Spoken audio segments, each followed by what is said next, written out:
Packing ரெசிபீஸில் இன்றைக்கி நம்ம பார்க்க போகிறது ராகி மாவு வச்சு ரொம்பவே ஹெல்த்தியாக சூப்பராக ஒரு குக்கீஸ் தான். செம்ம டேஸ்ட்டாக இருக்கும், ரொம்பவே கிறிஸ்பியாக சாஃப்டாக இருக்கும். எப்படி பண்ணலான்றதை பார்த்துடலாமா? ஒரு பவுல் எடுத்துக்கோங்க, 3/4 கப் நாட்டு சக்கரை நல்லா பவுடர் பண்ணி சேர்த்துக்கோங்க. ஒரு 3 டேபிள் ஸ்பூன் நெய் ஆட் பண்ணியிருக்கேன். இந்த மாதிரி மணல் கன்சிஸ்டன்சிக்கு வர அளவுக்கு நல்லா இந்த மாதிரி மிக்ஸ் பண்ணி எடுத்துக்கலாம். இப்போ நான் 1/2 கப் ராகி மாவு எடுத்துருக்கேன், 1/2 கப் கோதுமை மாவு, ஒரு 1/4 ஸ்பூன் பேக்கிங் பவுடர் எடுத்துகிட்டு எல்லாத்தையுமே நல்லா ஜலிச்சு எடுத்துக்கலாம். இது போல் இது கூட ஒரு 2 tablespoon cocoa powder add பண்ணிவிட்டு எல்லாத்தையுமே நல்லா மிக்ஸ் பண்ணி எடுத்துக்கோங்க.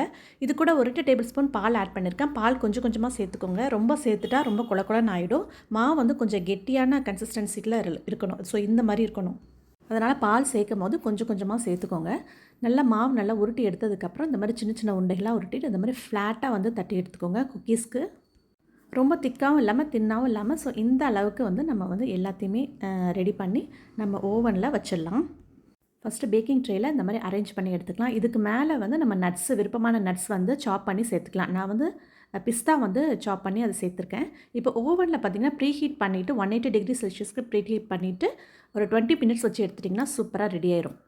அவ்வளோதாங்க, சூப்பரான குக்கீஸ் ரெடி ஆகிடுச்சு. சேவ் பண்ணி வச்சுக்கோங்க, ட்ரை பண்ணி பாருங்கள். தேங்க்யூ.